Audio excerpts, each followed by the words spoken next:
Israel का दिफा तबाह बर्बाद, अब तक का सबसे बड़ा नुकसान। ईरान ने इसराइल की मिसाइल फैक्ट्री तबाह बर्बाद कर दी। इस बारे में आमिर रज़ा से बात करते हैं।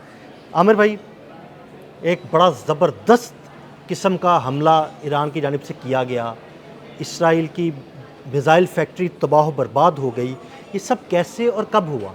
देखिए, पहली बात तो ये है कि ये एक दिन पहले हुआ। मैं अच्छा। सिर्फ आपको पहले कि आपने पूछा कब हुआ, तो ये एक दिन पहले हुआ। और बैत शमेस में इनकी एक फैक्ट्री थी जो मिसाइल तैयार करने वाली थी, और वहाँ पर इनके इंजन्स, मिसाइल्स के इंजन तैयार किए अच्छा, जाते थे। ये इंजन ही सबसे इम्पोर्टेंट चीज़ है जो इसको जो उसको ताकत देता है ताकत मिसाइल भी को। देता है। नहीं, सिर्फ ना सिर्फ ताकत देता है, बल्कि उसको बचाने में भी सबसे मददगार यही है कि अगर आपके इंजन की क्वालिटी बहुत बेहतर होगी तो वो आपका डिटेक्ट नहीं हो पाएगा। और दिलचस्प बात यह है कि ये इसमें इतना ज़ोरदार धमाका होता है कि पूरे इज़राइल में दूर दूर तक उसकी रोशनी नज़र आती है, जैसे कोई झपाका हुआ, और उसके बाद उसमें से धुएँ उठते हैं। देखें, फौरी तौर पर इज़राइल ने कहा कि ये इत्तफाकी तौर का ब्लास्ट था। फिर ये बयान आया कि ये हमने खुद किया था, हम टेस्ट कर रहे थे। अच्छा, इंजन बनाने वाली फैक्ट्री में आप क्या ऐसी चीज़ टेस्ट कर रहे थे? देखिए, ईरान पर जो है, ईरान ने अपने टारगेट सेट किए हुए हैं। जैसे जैसे ईरान की कश्तियों को या ईरान के जहाज़ों को निशाना बनाया जाता है, ईरान ने पहले कहा है कि मैं आपकी तनसीबात को नहीं छोड़ूंगा। ऐसे ही। चाहते ये थे कि ये हमले जो हैं ये अबू धाबी की तरफ हों, शारजा की तरफ हों, दुबई की तरफ हों, हम महफूज रहें। लेकिन एक मरतबा फिर ईरान ने बताया कि महफूज आप नहीं हो। बिल्कुल। और जो फैक्ट्री तबाह की गई है, सबसे दिलचस्प चीज़ ये है, या ये कहें कि इज़राइल के लिए सबसे खौफनाक और भयानक ख्वाब ये है कि उनके एरो 2 और एरो 3 के इंजन तैयार किए जाते थे। अच्छा। अब एरो 2 और एरो 3 आप बेहतर समझते हैं कि ये वो फिज़ाई दिफाई निज़ाम है उनका। फ़ज़ाई दिफाई निज़ाम है, और ये फ़ज़ाई दिफाई निज़ाम लेकर ही ये अमारात गए थे, बिल्कुल। और उसको ही इन्होंने ये मिसाइल बेचने थे। इससे पहले कि ये अपने आयरन डूम के एरो 2 और एरो 3 जो थे इनको प्रेजेंट करते, उससे पहले उसकी फैक्ट्री को तबाह बर्बाद कर दिया गया।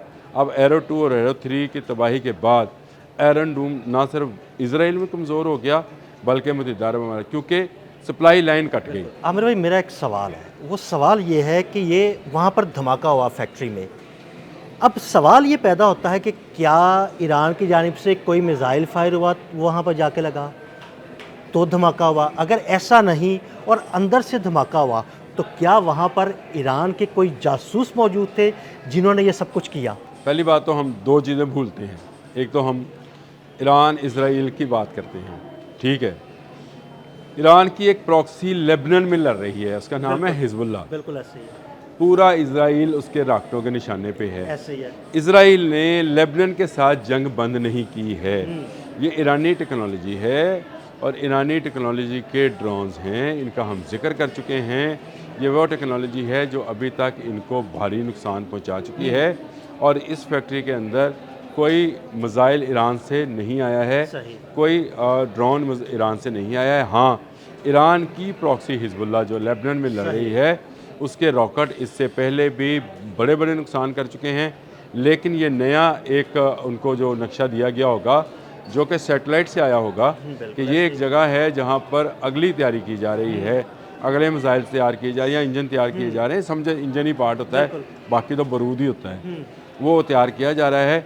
अब ये आने वाले 1-1.5 साल तक इसकी मुरम्मत मुमकिन नहीं है। अच्छा, मतलब ये जो है, ये ऐसा हो सकता है कि ये लबनान में हिजबुल्लाह ने वहाँ से अटैक किया हो और फिर यहाँ पे धमाका हुआ हो। मुझे ये लगता है कि ये जितना बड़ा धमाका हुआ है, इंजन बनाने वाले आप भी समझते हैं कि उसमें हाँ, वहाँ पर कोई बारूदी विवाद तो नहीं होता ना? नहीं इंजन होता। जिस फैक्ट्री में इंजन बनाए जाते उसमें हैं, आपके वो मशीनें होती हैं जो कि लोहे को या सिल्वर को या जिस भी पिघलाया जाता है, उसे ढाला जाता है, बिल्कुल, और उसके इंजन की चीज़ें तैयार की जाती हैं, और उसको फिर टेस्ट किया जाता है, संबल किया जाता है, संबल किया टेस्ट किया जाता है, ये सारी चीज़ें होती हैं। इसका टेस्टिंग पॉइंट भी यही था, और इसका मैन्युफैक्चरिंग पॉइंट भी यही था इन इंजन्स का, जो कि मिसाइल्स में इस्तेमाल होते थे। तो उन्होंने सप्लाई लाइन पर हमला किया है। असल में ये जो इंटरसेप्टर थे एरो 2 और एरो 3, ये बेचने लगे थे मुत्तहिदा अरब अमारात को, ये कह कर के आयरन डूम आपके पास है। कुछ ये लेकर गए, कुछ अब ये इनका ख्याल था कि इसके जैसे जैसे पैसे आते जाएंगे, इंजन तैयार करके इनकी एक बड़ी सप्लाई लाइन बन जाएगी। देखिए, मिसाइल्स की कमी तो अमेरिका को भी है, ऐसे ही है। ये मानते हैं, पेंटागन खुद मान गया कि वो सस्ते मिसाइल और सस्ते ड्रोन बनाने पे आ गया है, यानी वो अब भारी जो है वो हाँ जी। जो नहीं कर सकता इन्वेस्टमेंट। तो यहूदी तो उससे भी ज़्यादा कंजूस किस्म के लोग हैं। इनका ख्याल था कि वो मुत्तहिदा अरब अमारात से कमाएंगे। उससे पहले पहले ईरान ने अपनी प्रॉक्सी के ज़रिए या किसी ज़रिए से लेकिन इन प्लानिंग पर तो हमला ईरान किया। की ही थी। अब ये बोल इसलिए ले रहे हैं ताकि अगर ये कह दें कि ये हिजबुल्लाह के रॉकेट का मामला है, तो इसका मतलब ये है कि हर इजरायली इस वक्त उनके रॉकेट के निशाने ऐसे पर ही है। बिल्कुल। अगर ये अपनी फैक्ट्री को भी इंटरसेप्ट नहीं कर पाए, तो इसका मतलब ये है कि जहाँ वो चाहेंगे वहाँ वो हमला मारेंगे। करेंगे, बम अब आप मारेंगे। भी समझते हैं कि जहाँ पर इस तरह के वेपन्स और असला तैयार किया जाता है, वहाँ पर सिक्योरिटी हाई अलर्ट हाई होती अलर्ट, है।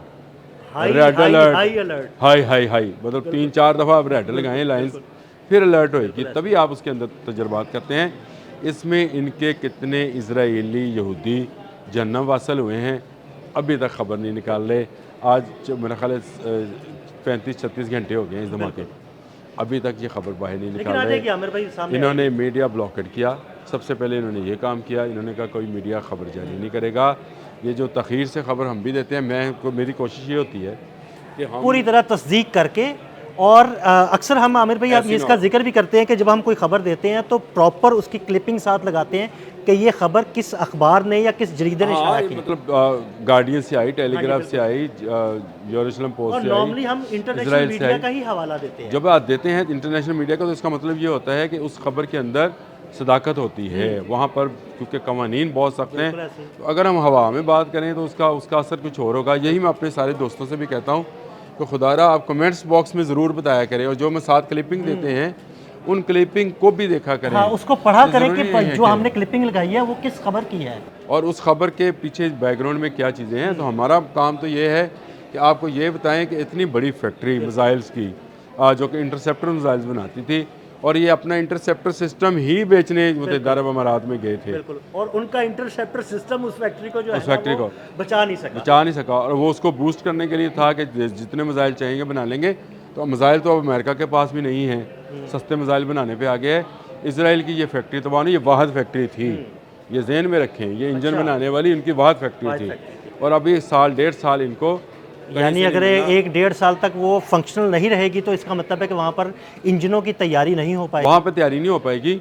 हो सकता है वो अमेरिका से कोई इंजन बड़ा मंगवा ले, ये इसमें कोई नहीं है। लेकिन अमेरिका से मंगवाएंगे तो महंगे पड़ेंगे आमिर भाई। लाजिम बात है, एक घर में चीज़ बना रहे थे और एक चीज़ बाहर से मंगवानी पड़ेगी, उस पर तो कॉस्ट आएगी। दूसरा ये है कि इनकी जो टेक्नोलॉजी है वो अब साल 1.5 साल के लिए जो है वो होल्ड हो गई है। अगर अमेरिका इनको ये इंजन देगा तो अमेरिका अपने पेट्रियाट किसको बेचेगा, थार्ड किसको बेचेगा। इसराइल उसका पेट्रियाट और थार्ड का ख़रीदार भी है। बिल्कुल। तो ये एक मैं ये समझता हूँ कि बड़ी खबर थी। इसका जितना बड़ा ब्लॉस था उतनी बड़ी खबर को बाहर नहीं निकाला गया। लेकिन मैं तस्दीक करना चाह रहा था कि आप तक खबर पहुँचाने से पहले इसकी तस्दीक की जाए, ताकि ये खबर जो है ये ऐसे हवा में ना हो। तबाह हुई है फैक्ट्री, एरो 2 एरो 3 के इंजन बनाने वाली फैक्ट्री है। बड़ा धमाका उसके अंदर हुआ है। इसका मतलब है कि ये ड्रोन धमाका नहीं था, ये रॉकेट धमाका है, और जिसमें इसमें 250-300 किलो का मवाद जो है वो फटा है। और उसके फटने से 300 किलो के मवाद का फटने का मतलब ये है कि सब कुछ तबाह हो जाना। और उसमें कितने यहूदी जहन्नम वासल हुए हैं। इसराइल जैसे ही ये खबर बाहर निकालेगा, आ जाएगी रिपोर्ट, जब आएगी हम उस पर दोबारा वीलॉग करेंगे। बहुत शुक्रिया आमिर भाई। आमिर भाई ने बड़ी तफसील के साथ इस सारे मामले पर रोशनी डाली। मज़ीद अपडेट्स के लिए हमें फॉलो करते रहें और कमेंट सेक्शन में अपनी राय से ज़रूर आगाह कीजिएगा। अदील अहमद और आमिर रज़ा को इजाज़त दीजिएगा। अल्लाह हाफ़िज़।